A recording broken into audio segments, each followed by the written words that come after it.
Welcome to Chasing Rings Overtime. These fast break episodes are an extension of the main show, delivering quick-hitting takes, bold opinions, and analysis on the biggest stories and topics across sports. While we remain rooted in football year-round, Overtime expands our lens to cover everything happening across the sports world. We will return for a second season of full-length episodes in July as we ramp up for complete NCAA football and NFL coverage in preparation for the 2026 seasons. Until then, let's go. This is Chasing Rings Overtime.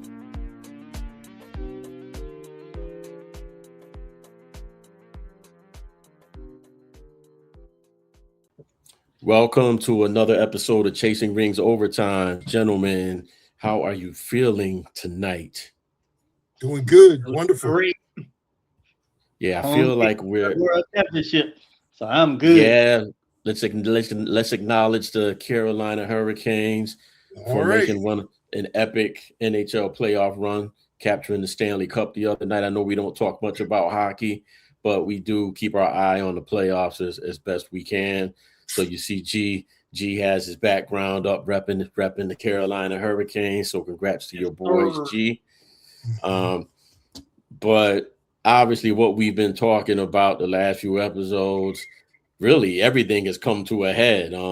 We'll start off talking about the Knicks, who captured their first NBA championship in 53 years by defeating San Antonio 94-90 the other night. And man, I feel like you could pick a game that the Spurs lost, and it's the same. It could be the same exact commentary. Again, They blow another lead, a 16-point lead blown in a potential closeout game, and we just watched it dwindle down to defeat and a locker room celebration for the Knicks. Right. I don't know if we're going to add anything new to our analysis of the previous games that the Spurs lost. So what I will do is kind of take it in a different direction, a little bit of conversation that's emerged upon the completion of the playoffs related to the Knicks' greatest players. And I do have a little bit of issue with this. I feel like people are starting to jump the gun. Greatest players. So the debate is starting to emerge as whether or not Brunson is the greatest Knick ever, after leading the Knicks to this championship. He ain't done enough yet. Thank you. Please take us there, G. That's my sentiment exactly. No, he hasn't done enough there yet. Now, could he become? Depends on how many years he has left, in him. He could, but I'm sorry. I mean, arguably for me, Patrick Ewing is the best. I agree with you. Recency bias in sports drives me crazy, man. Team wins a championship and they're ready to make the team is the greatest team of all time, or a certain player is the greatest player of all time. Get over it, man. What do you think, Big Dude? What are your thoughts on this argument, and who do you think is might be the greatest Knick of all time? Well, that's a hard one because I can't stand the Knicks so much. No. Be objective, brother. Be objective. Well, and I want to be old school. I mean, I don't know how you can get beyond the 73 team, that had Clyde Frazier and Booster and all those guys, man. And what do they call him? Action Jackson, Phil Jackson, and all those guys. I mean, that team, they were nasty on top of it. So I'll say, I mean, for Brunson, he had probably, I'll say, one of the top 5 performances. I don't know about the greatest Knick of all time in the final. So his final performance was definitely historical. To say that he's one of the best Knicks of all time, that's beyond all the other disappointing losses they had with him at the helm. That's why you can't call him the greatest. I'm happy for him. Glad he did well, and whatever he did this year to respond to. And I saw a picture of the owner telling them how important it was for them to just stay in there for the playoffs, and him leading the team, his floor leadership, and all those other things. He had an excellent year. Is he the best Knick ever? That's very hard to say. I mean, that's over Allen Houston and a number of other people that I thought were outstanding Knicks. And you mentioned Ewing, and Ewing and definitely had, I would say, the biggest impact on how a big man plays. That whole big man inside outside game. He actually developed his game from an inside player to outside to help the Knicks compete. And to be honest with you, I don't know who had tougher competition on the post than Patrick Ewing. People weren't taking him out there, but they had absolute monsters. You had Alonzo Mourning and you had all those folks that he was playing against. And it was, of course, you had Michael Jordan and then them having to go through Michael Jordan every year in the playoffs. See, there's nobody that Jalen Brunson had to go through like that. Yeah, they went through, OKC this year, but even OKC, they got their championship, and nobody's all-time on that team. They had an all-time year. So I say all-time year for Brunson, top performance, not an all-time Knick. I think I love what you say. Stories. Go ahead, G. He may have one of the best stories when it comes to the Knicks. But yeah, I don't think he's played at New York long enough and accomplished enough while he's there. I mean, some people may argue that he generaled them to a championship. So I mean, that's a lot. Don't get me wrong. MVP. So you can't ignore any of that. But part of it, I'm like you, Guru. It's just too soon. Let the man finish his career before we talk about that.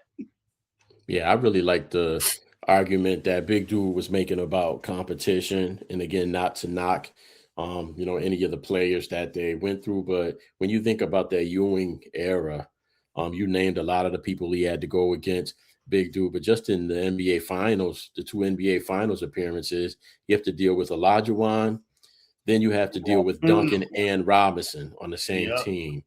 That's tough, man. And I think the Spurs went 6, but the Houston series obviously went 7. So, and even with Ewing, I feel like I'm biased as a Georgetown fan. Ewing is my guy.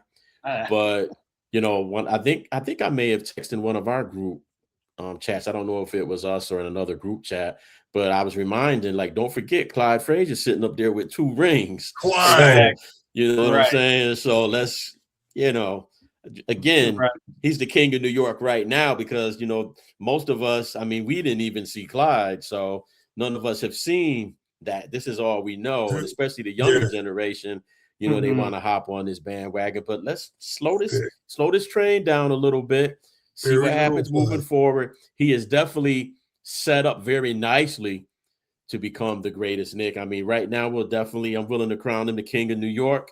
He did his thing. He led his guys. But definitely had a lot of help from the San Antonio Spurs. So just still can't get over. We've never seen anything like it. We've never seen a team basically every game blow a double-digit lead in the NBA Finals. It's just unheard of. It has to be the first time something like that has happened. It's unheard of. Some more of the news circulating around this is certainly De'Aaron Fox. And I actually feel for the young man, but he didn't do himself any favors. And he's one of my favorite young players. I really liked him at Kentucky, loved when he came into the league. He just did not look like the same player that we're accustomed to seeing. I know some people said he had that high ankle sprain. And my thing is, if you're in the game, I don't want to hear about any injuries you have. If you're injured that badly and you can't play, it's going to impact your performance, then sit on the bench because Dylan Harper was repping quite nicely. He's really the only one that manned up, when it counted for the Spurs. Wemby, I think a lot of it is just fatigue and, lack of strength right now. He'll improve on that. But, towards the end of those games, he was pretty much worn down. And quite honestly, I would have been going to Dylan Harper every time we needed a basket. I know he missed a layup in that last game, but he was getting it. He was getting what he wanted when he wanted. He was, and I don't know why they did not make the switch. No. I don't understand it. You go if this is one of the situations where who has the hot hands. Yeah, absolutely. It's not about loyalty; it's loyalty to the team. Loyalty to Yeah, the win. Who has the exactly. hot hands? That's who you put in there. And Yeah, Fox that's how. wasn't even playing good defense. No, it At least if wasn't. No. he was contributing on the other end, he was a liability on both ends of the court. So Hmm. a lot of Yeah, coaching questions I have, you know. Yeah, I feel yeah. bad for him and the coach in some ways. I Mhm. mean, the internet is brutal. Oh man. Brutal. It's brutal. I Brutal. feel bad, but I'm like, hey, goes with the territory. It Yeah, does. And yeah, I think we had talked too about how Fox was the third or fourth highest paid player in that series. yeah, Something like that. And he yeah. definitely didn't He's play way like up. he played like he was about the 15th highest paid Right. player in the series. He's Hmm. going. He's getting ready to Kawhi Leonard, San Antonio with all these injuries and that big old fat Yeah. contract. Yeah, I Yeah, don't know man. how they're going to get out of that contract, but man, if they got any way out, they need to get out of it. Yeah, I don't know. I mean, that's a max contract, and I think they owe him like 3 more years on it. So Mhm. 65 million it's a year. it's going to be interesting to see. After you get a max. I'm not saying he didn't deserve it. I think people just thought that he would be the go-to guy when things were on the line. I mean, Wemby would be there, but Wemby would be, the Robin, and he would be the Batman. But I'm not sure what he was, whether he was the Joker or somebody else, because that's what started happening. I mean, he was the side, like, what's the word? Ancillary. I don't know Mhm. exactly That's a what he good was one, supposed to man. be. That's a Yeah. good one. So no, Reggie Miller made a great comment that we had shared about why did the Spurs think about picking up a guy like Chris Paul, knowing that Oh they were wow. entering the playoffs with such a young roster, especially no emerging leader. I know you wanted Fox to be, but from what we saw, he just didn't have that makeup. And I can't say that I've seen him have that when he was in Sacramento. I mean, it was hard to That's what I see. was getting ready to say. I didn't think he was doing that even there. So, it's something that obviously, as Reggie Miller said, hindsight 2020. But could you Yeah. imagine if Chris Paul had been there? To When comment on things. these Even leagues are at his dwindling. age, even at Say his that age, again. I think even at his age, he could have been a heck of a floor general for them. Absolutely, because he could have got a basket, but he definitely would have set up Wembley when they went. Hmm. Excuse me, Wemby when they needed a basket. Chris Paul Oh, would have got him a good look. He would have got no him a doubt, good look, and he would have no doubt. controlled things when it got crazy. Taking 8 3-pointers, 8 9 3-pointers in a row, up Hmm. almost 30. I mean, just ridiculous, ridiculous stuff that the Spurs are going to be kicking themselves all summer. And everybody is always saying, well, they'll be back, they'll be back. Well, there's no That's no guarantees in guarantee. this. Exactly. You would expect it they should, but you never know, man. You never we have a lot of examples in various sports where, people got there early or were close and figured, oh, they'd be back and never tasted it again. So it'll Right. be interesting to see what happens. Um, let's move into this Brendan Sorsby. Jesus. Mm. Tired of saying this guy's name right now. So apparently he's tapped out, and I'm sure that there's been some conversation with some private room at Texas Tech about, hey, Oh, Brandon, maybe you should take your talents on to the supplemental draft because we don't want to deal with these lawsuits anymore. So obviously there was a discussion had, and Mr. Sorsby has decided he is going to enter the supplemental draft and not deal with what may be coming down the pipe, which I find interesting because I mean, he was granted his eligibility back, and the way things were, there wasn't going to be the appeal hearing wasn't going to take place until after the season. So they must have known that something else was going to happen with this. Part of it's probably Texas Tech and the publicity behind it. Teams not wanting to play them, the conference suing them, all types of stuff happening. And I'm quite sure he got called to the principal's office, and they were like, "This is what we're going to say. We're all on the same page. Good luck in the supplemental draft." I can tell you, it was two words that happened, and they find those two words finally sunk in. lost money. Yeah. In the grand scheme of things, there were probably enough. We knew what was happening out in the open with people talking about not scheduling them. So we know how that could have tapped their income. But I'll bet money that some of their sponsors, the big ones, are probably back channeling them like, yo, you getting ready to hurt everybody with this. Even if they didn't want to tap out, just the aesthetics of it, you have to, you have to tap out of those partnerships, given how it looks to the outside world. Exactly. I guess my whole thing with it, at the end of the day, who is dude really? We don't know. He's the most highly coveted transfer. Okay, but I'm sure if you polled college football fans who are avid fans like us, Brendan Sorsby wasn't on our list of, you better watch out next year, man. Because exactly, like we would have named probably 7 quarterbacks if we're talking about next year's draft before Sorsby. Big dude, what's your take on why he even got elevated to this level of importance? Like, why is this even that big of a story at the end of the day, other than an active player gambling on his own team? I mean, the dude is a nobody as far as I'm concerned. Right. And I guess when you think about him coming from Cincinnati, him throwing for 35 touchdowns, people look at that. And when you start to look at who's going to be in someone's portal, it's almost like somebody has a piece of gold that somebody else doesn't, because nobody was interested. And that's the problem again with the Big 12. They weren't really interested what happened if any other quarterback had done it.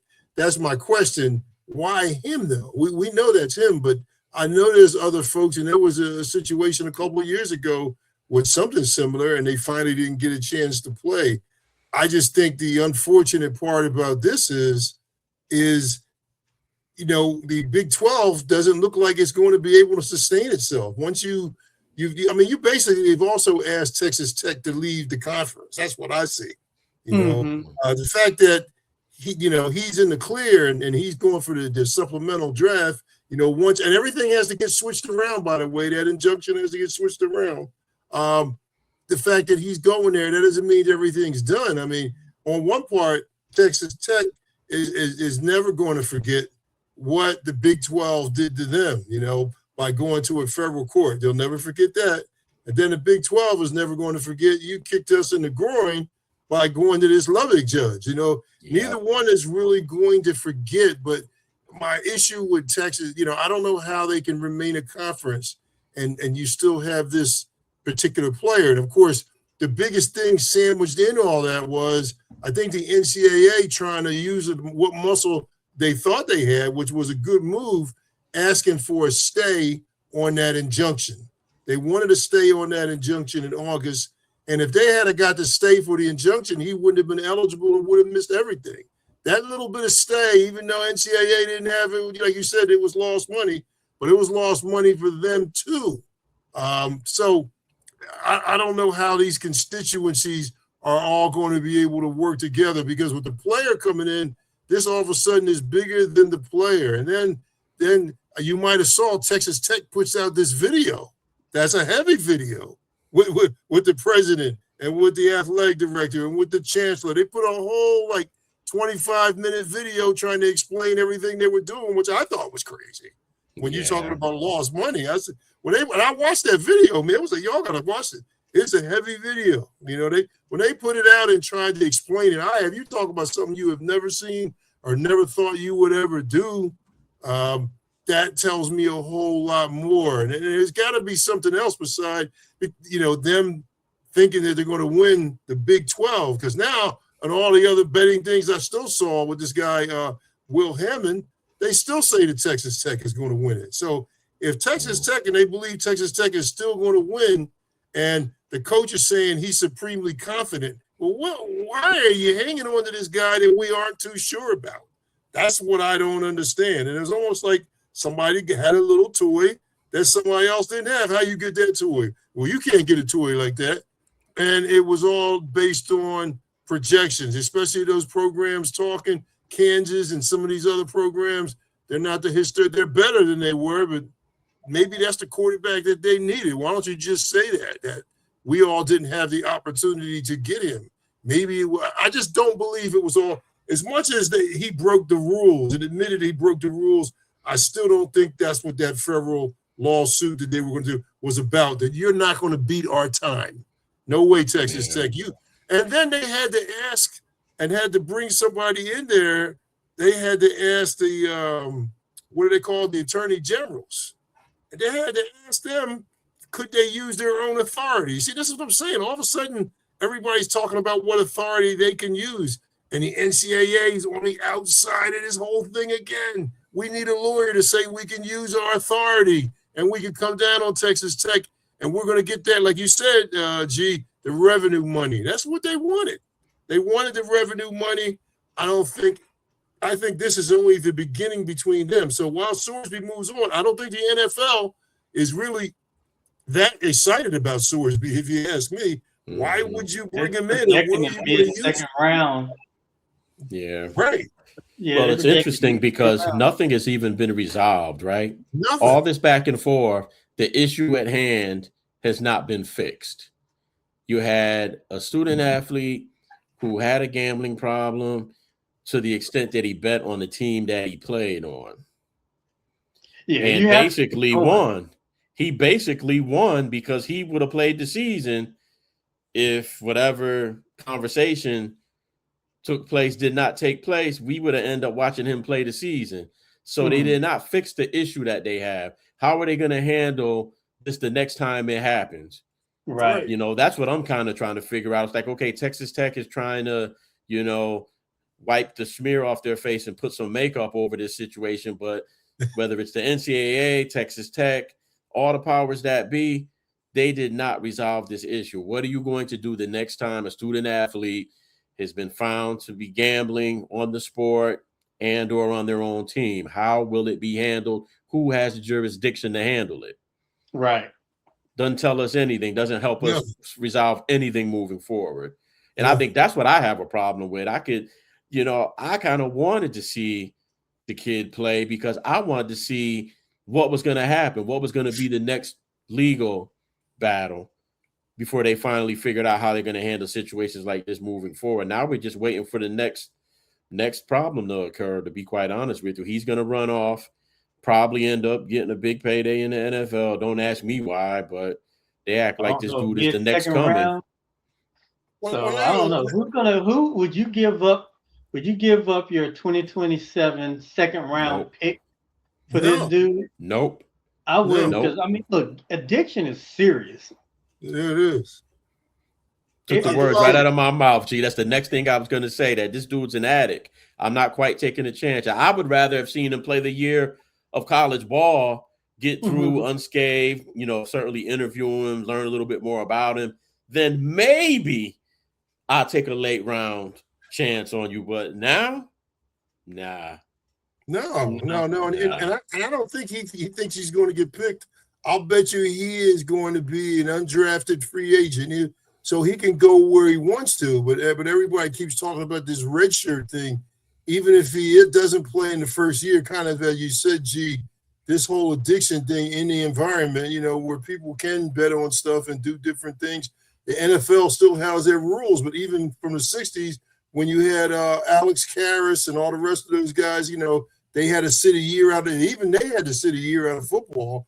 But like you said, with the money, and I don't want to bring up a whole lot of other situations, but, you know, it was tough. Even when people go to jail, happened.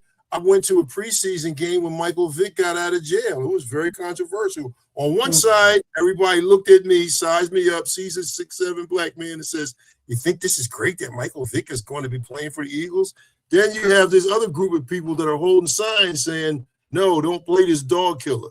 So everybody wonders at some point, what is it that you're going to take a chance on? What do you gain by bringing in Brendan Sorsby? Nobody has come up with a good answer for that. That's why, to me, this whole thing with Texas Tech and the Big 12, it can't be about Brendan Sorsby anymore. It couldn't have been.